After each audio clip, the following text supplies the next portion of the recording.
उस नागिन के पीछे बहुत सारे राक्षस पड़ जाते हैं और नागिन को मारने के लिए दौड़ने लगते हैं। वो नागिन उस बच्चे को बचाते हुए वहाँ से भागने लगती है और उस नागिन के सर पर लाल मणि लगा रहता है। तभी पीछे से राक्षस बोलता है, मुझसे बच के कहाँ जाएगी तुम जानती नहीं हम 4 लोग हैं और तुम अकेले। आज तो तेरा आखिरी दिन है। ये लो, झेलो मेरा हमला। नहीं नहीं, मुझे छोड़ दो वरना इसका परिणाम बहुत घातक होंगे। हमें डराती है? हाँ, तुम जानती नहीं हम में कितनी शक्ति है। तभी अचानक से वहाँ पर नागराज भी आ जाता है। जब नागराज प्रकट होता है तो नागराज बोलता है, तुम सबको लगता है कि तुम लोग बहुत बलवान हो, आज तुम सबको मैं मदद सिखाता हूँ। रुको, झेलो मेरी प्रहार। अरे मंगरू, ये नागराज कहाँ से आ गया? इसका कोई उपाय करो, इससे लड़ना मेरे बस की बात नहीं है। मैं कहाँ से उपाय करूँ? मुझे तो अपने 2 दिन से खांसी हुई है। हो गया तुम लोगों का मुझसे लड़ना? हाँ, किसी को खांसी हो रहा है तो किसी को डर लग रहा है। आज तुम्हें पता चल जाएगा कि नागराज का पावर क्या होता है। लो, दोबारा झेलो मेरा प्रहार। और हाँ, इस प्रहार के बाद तो तुम सब मर ही जाओगे। नहीं नहीं स्वामी, इन लोगों को छोड़ दीजिए। इन लोगों के कर्मों की सजा तो भगवान देंगे। ऐसा बोलकर वो नागराज और वो नागिन वहां से चले जाते हैं।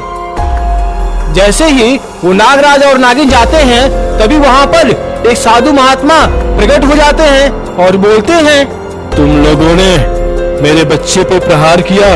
हाँ हाँ, वही छोटा बच्चा जो मेरा अंश है। तुम लोगों ने उस बच्चे के चक्कर में नागिन पर हमला किया। अरे वो नागिन जब मेरे लिए लड़ सकती है, क्या मैं उस नागिन के लिए नहीं लड़ सकता? लो, झेलो मेरा भी प्रहार और देखता हूँ आज तुम्हें कौन बचाता है। ऐसा दो, उस नागराज के पास तो शक्तियां थी, तुम्हारे पास क्या है? तुम्हें तो हम चुटकियों में मसल देंगे। या! ये लो, झेलो मेरा प्रहार। या! क्या बोला तुमने? मेरे पास शक्तियां नहीं है? अरे राक्षस, तुम्हें क्या पता है? मैंने हजारों साल तपस्या करके बहुत सारे अस्त्र शस्त्र इकट्ठा किया है। तुम्हें तो मैं यूं मसल दूंगा। लो, मैं तुम्हारे ऊपर ब्रह्मास्त्र छोड़ता हूँ। इस ब्रह्मास्त्र के बाद तुम सभी का मृत्यु हो जाएगा। लो, ओम ब्रह्मास्त्र मानो। अरे बाबा, हम तुमसे बोले थे कि हम लोग यहाँ से भाग जाते हैं। अरे ये तो साधु ब्रह्मास्त्र छोड़ा है। तभी तीसरा राक्षस बोलता है, कोड़े बाबा, हम तुम सबसे बोला था कि तुम सब जाओ, तुम सब हमको भी फंसा दिया। कोड़े बाप रे, अब तो मेरा जान नहीं बचेगा। उस हमला के बाद सभी राक्षसों की मृत्यु हो जाती है और वो साधु वहां से पंख लगाकर उड़ जाता है। बहुत समय पहले की बात है, एक जंगल में एक साधु रहा करता था। वो साधु तपस्या कर रहा था। ओम नमः शिवाय। ओम नमः शिवाय। वो साधु उधर तपस्या कर रहा था और उस साधु का एक बच्चा भी था। वो बच्चा खेलते खेलते एक नाग नागिन के जोड़े से टकरा जाता है। जैसे ही वो बच्चा टकराता है, वो नाग उसे काट देता है। जैसे ही वो नाग काटता है, वो बच्चा चिल्लाता है, पिताजी, पिताजी, बचाओ, बचाओ, मुझे एक सांप ने काट लिया, पिताजी। वो साधु की तपस्या अचानक से भंग हो जाती है और वो साधु जगता है और बोलता है। वो साधु वहाँ पर पहुँचता है तो देखता है कि एक नाग नागिन के जोड़ा उसके बच्चे को काट लिया था। वो नाग नागिन इच्छाधारी थे। तभी वो साधु बोलता है, हे दुष्ट नाग, तुमने मेरे बच्चे को काटा, आज तो तुम्हें अपना भी प्राण गंवाना पड़ेगा। मुझसे बुरा इस दुनिया में कोई नहीं होगा। अगर मेरे पुत्र को कुछ हो गया तो उसका परिणाम तुम दोनों भोगोगे। हे साधु महाराज, आप हमें माफ करिए। मैं अपना प्राण त्याग कर आपके पुत्र को जीवित करता हूँ। जो भी गलतियां मुझसे हुई है मैं उसके लिए आपसे क्षमा प्रार्थी हूँ। हे प्रभु मुझे माफ करिए, मैंने जो भी किया अनजान में किया। ये बच्चा हम लोगों से टकरा गया और हमने अपना प्राण बचाने के लिए इस पे हमला कर दिया।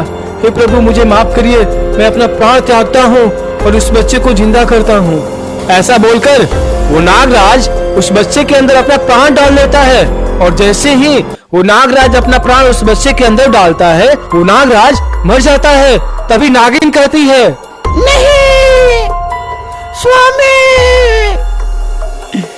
मैं आपके बिना कैसे रह पाऊंगी। स्वामी उठ जाइए।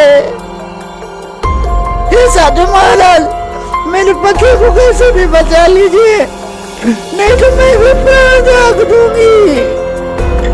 स्वामी उठिए। उस नागिन को बिलक बिलक कर रोते देख वो साधु पिघल जाता है और बोलता है, हे नागिन तुम चुप हो जाओ। आज तक मैंने अपने तपस्या के बल पर जो भी कमाया है मैं इस नागराज को जिंदा करने के लिए सब कुछ दे दूंगा। रुको मैं कुछ उपाय करता हूँ। मेरे पास एक पुरानी नाग मणि है, शायद उसके मदद से ये नाग दोबारा जिंदा हो जाए। रुको मैं इसके अंदर उस नाग मणि को डालता हूँ।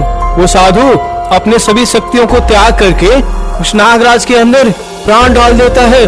उस मणि को नागराज बहुत संभाल के रखता है और इस तरह से वो बच्चा भी बच जाता है और वो नागराज भी बच जाता है और नागिन भी। लेकिन साधु की सारी शक्तियाँ चली जाती है और वो नागराज और नागिन साधु को प्रणाम करती हैं और नागिन बोलती है, आपने मेरे पति के प्राणों की रक्षा की, हम ये एहसान कभी नहीं भूल सकते। आपको जब भी हमारी जरूरत हो आप हमें निसंदेह बुलाइएगा, हम आपकी मदद जरूर करेंगे। और ऐसा बोलकर वो नाग नागिन वहाँ से निकल जाते हैं।